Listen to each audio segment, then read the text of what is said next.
हाय,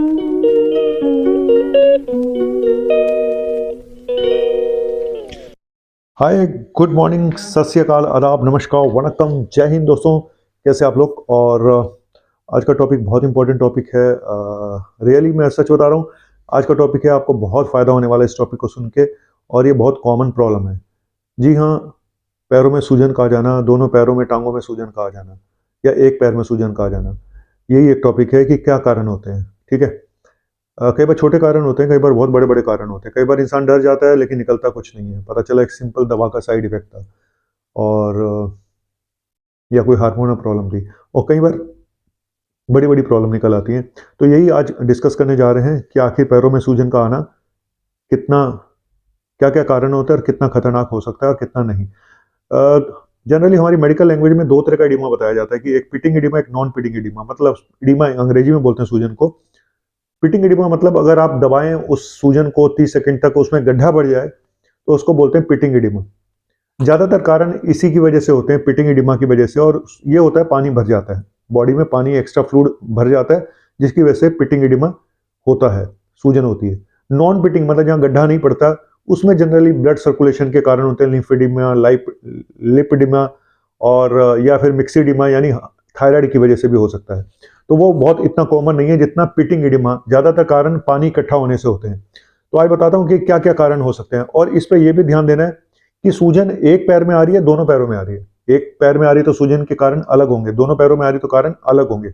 suppose कि आपके एक पैर में सूजन आ रही है और दर्द भी बहुत ज्यादा है, तो कोई इन्फेक्शन हो सकता है, गाउट हो सकता है, यूरिक एसिड ना बढ़ गया हो, सेलुलाइटिस हो सकती है, कोई चोट ना लग गई हो, ऑस्टियोआर्थराइटिस की वजह से भी हो सकता है कि आपके घुटने में इतनी प्रॉब्लम है उसकी वजह से ना हो गया हो।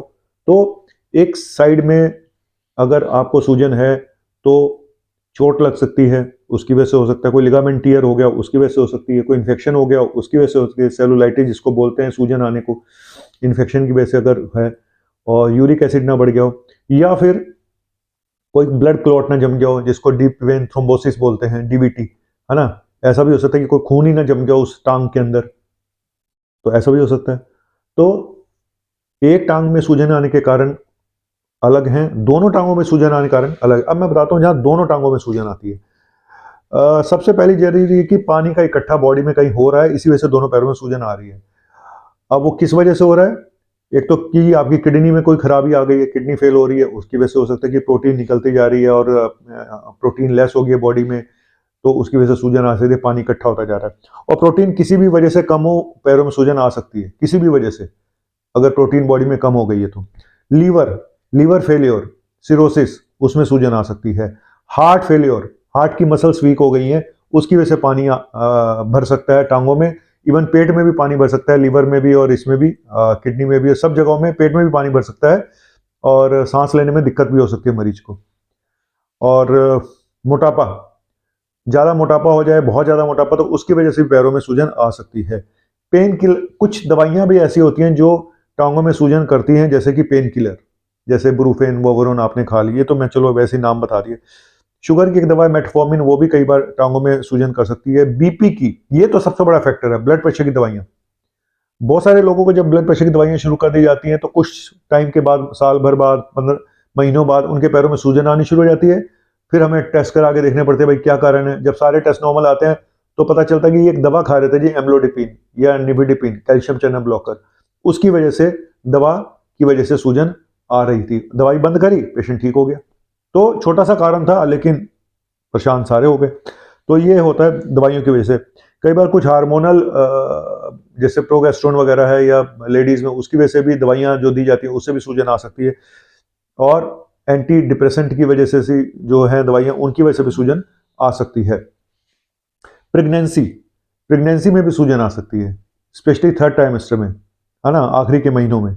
और अगर आप बहुत देर तक खड़े रहते हैं, तो उसकी वजह से भी सूजन आ जाती है, कि आपका ब्लड सर्कुलेशन इतना अच्छा नहीं है, वीनस इनसफिशिएंसी जिसको बोलते हैं, कि ब्लड जो है वो सही से सर्कुलेशन नहीं हो रहा, तो उसकी वजह से भी सूजन आ सकती है। कई बार फ्लाइट में लोग जाते हैं तो वहां पे सूजन आ जाती है ना, ज़्यादा लंबी फ्लाइट है तो उसमें सूजन आ जाती है।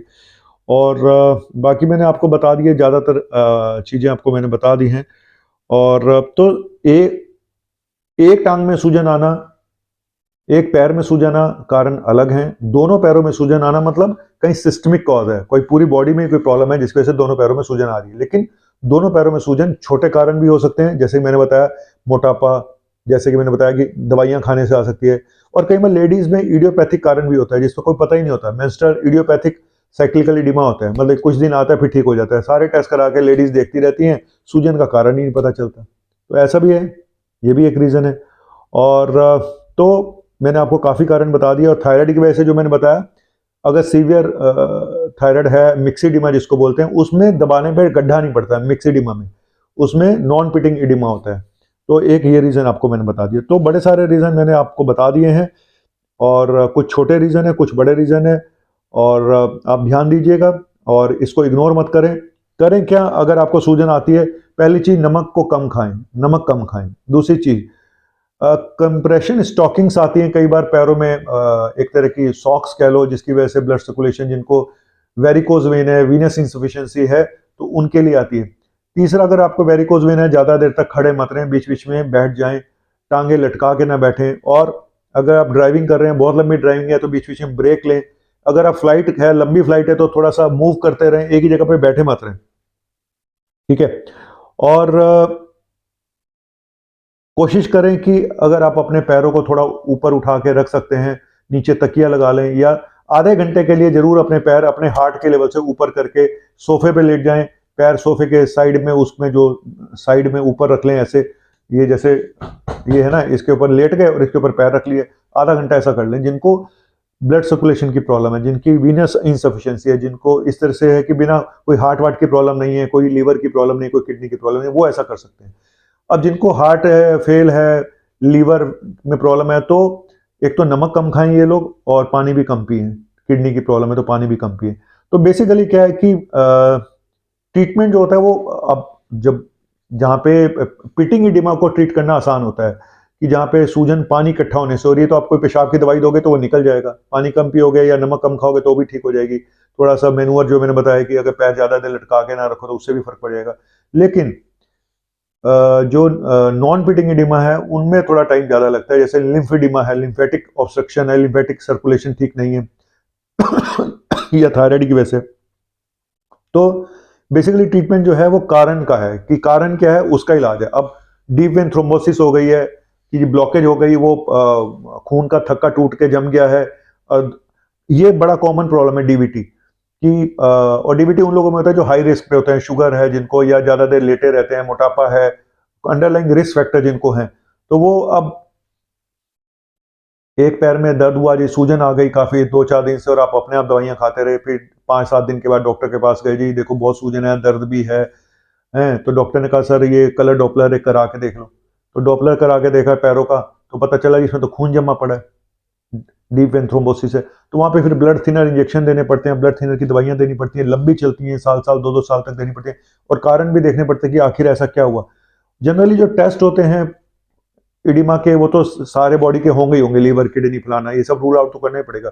उसके अलावा एक जो है, अगर आपकी कोई ब्लॉकेज वगैरह है कुछ इस तरह का है, तो कलर डॉपलर एक स्टडी होती है पैरों की, वो करा के देखते हैं, जिसमें वीनस और आर्टीरियल वस्कुलर स्टडी होती है, एक तरह का अल्ट्रासाउंड है पैरों का, वो करा के देखना पड़ता है कि कोई ब्लॉकेज तो नहीं है अंदर, कोई खून का थक्का तो नहीं टूट के जम गया है, कोई ब्लड सर्कुलेशन में प्रॉब्लम तो नहीं है, ठीक है। तो इस तरह से है। तो बड़े सारे कारण मैंने आपको बता दिए हैं। और तो अगर इग्नोर मत करिएगा, अगर सूजन आ रही है तो कई बार छोटी मोटी प्रॉब्लम होती है, कई बार बड़ी प्रॉब्लम निकल आती है, तो इसको इग्नोर मत करें। शुरू में पता कर लेंगे तो ट्रीटमेंट आसान होता है, हर बीमारी का ट्रीटमेंट आसान होता है अगर वो शुरू में पकड़ी जाए तो, ठीक है। और पेन किलर वगैरह अवॉइड करें, ज़्यादा पेन किलर वगैरह ना खाएं, और नोट करें कि पेन किलर खाते ही सूजन आ जाती है कि हाँ बिल्कुल पेन का मैं ये मानता हूँ कि एक पेन किलर खाने से एक दिन में कहीं आधा किलो से 1 किलो तक वजन बढ़ जाता है। तो आप सोच लीजिएगा कि पेन किलर कितने खतरनाक है।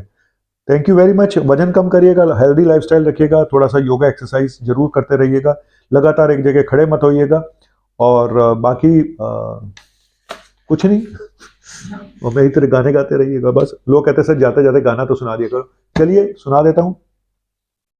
जिंदगी की यही रीत है क्या, हार के बाद ही जीत है, जिंदगी की यही रीत है, हार के बाद ही जीत है।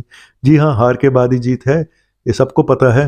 लेकिन या तो हार भी नहीं हुई ना जीत हुई, ना तेरी हार है ना तेरी जीत है। अपना कर्म किए जा, बस चलता चल चलता चल फकीरा, चलता चल। Thank you very much. अगर अच्छा लगे तो सब्सक्राइब कर देना, नहीं करोगे तो भी कोई बात नहीं, क्योंकि बड़े लोग वड्डी अंगल्ला। शुक्रिया, बाय।